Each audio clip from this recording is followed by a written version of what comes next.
over to Senator Lee for his opening remarks. Thanks so much, Madam Chairwoman. I too enjoy working with you. One regret I have for this Congress is that we didn't take better advantage of the term Klobuchar, which sort of encapsulates all the aspects of the title. There aren't many names that fold right into a chairmanship. Just when I'm not the chair, you tell me this. Yeah. Because just when you are the chair. Well, no, I used Okay. it at the beginning of last Congress. Well. Okay. Oh, thanks. I forgot. And I do remember, I think it was the same hearing, or at least a related one, that you were talking about a minute ago. You pointed out very astutely that one of the songwriters, everything he said sounded like a country music song, and it didn't even require alteration. He kept talking about how it just wanted to earn enough money through his songs to be able to take his family out to dinner on a Friday night and to church on Sunday, and it literally sounded like a country song. As the end of this Congress and the end of the Biden administration come to an end, we're, I think, on the cusp of turning the page on the big is bad mantra and rhetoric, and look forward to a new Congress and a new President Trump's second term. Today's hearing gives us an important opportunity to talk about bipartisan enforcement actions and legislative reforms in antitrust policy. And I agree with the chairwoman's assessment that on this committee, these issues normally transcend party. I would love, in fact, to be able to work transcendentalism into the committee title somehow, if we could do that, although it might be even more wordy than it is now.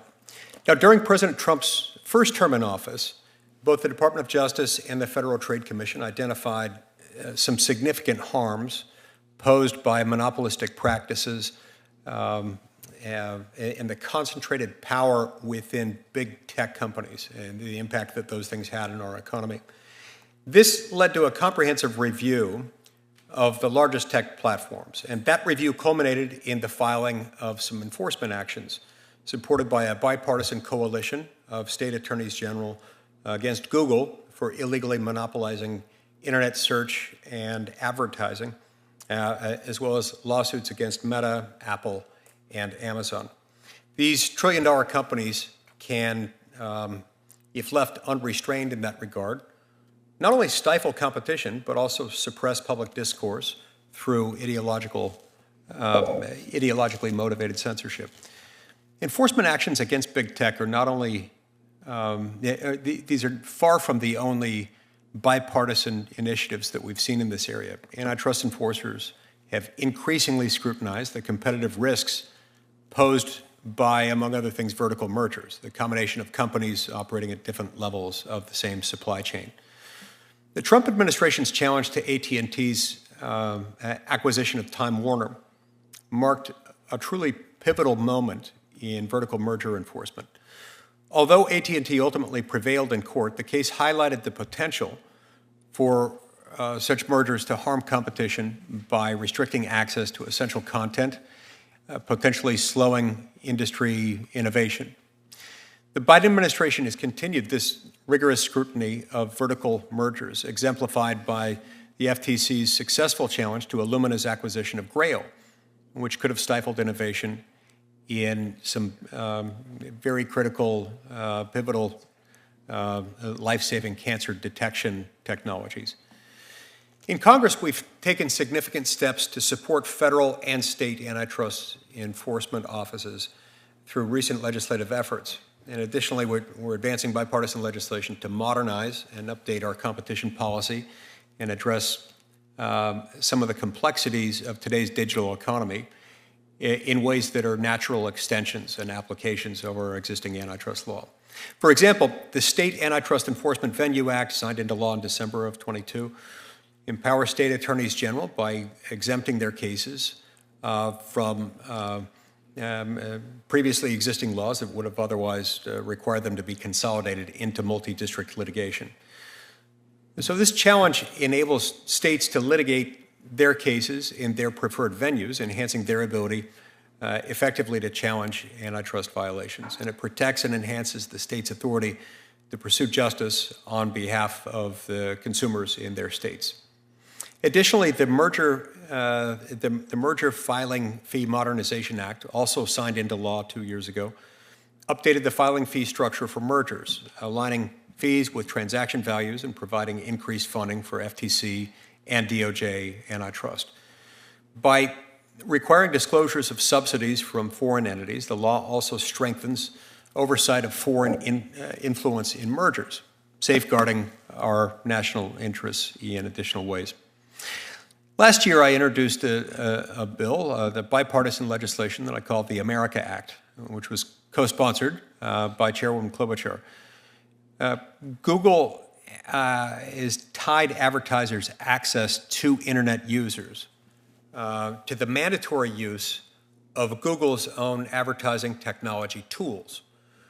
This tying practice forces publishers to adopt Google's advertising technology, leaving digital content creators unreasonably beholden to Google's vice grip over their company's revenue streams, and very often their very existence. Google's conduct has deprived creators of competitive markets, and it really, if left unrestrained, poses a long-term threat to digital content creation. So when one firm acts as buyer, seller, and auctioneer, the entire marketplace becomes subject to that firm's whims, stifling innovation, unless it somehow happens to align with that monopolist's interests at the moment. The America Act promotes competition in digital advertising by introducing some transparency requirements, requirements that I believe would reduce costs for advertisers and, of course, preventing conflicts of interest. Additional legislative reforms include streamlining antitrust enforcement. The One Agency Act would consolidate antitrust authority under the Department of Justice. This would reform the process as a whole by eliminating some inefficiencies, duplication, and inconsistent enforcement standards between the FTC and the DOJ. Because the substantive standards and the processes one has to go through shouldn't vary by the vicissitudes that can turn on something as simple and random as a coin toss. By establishing a single antitrust agency, we'd harmonize enforcement efforts, create a fairer and more level playing field, and ensure predictable, transparent actions with all challenges adjudicated in federal court.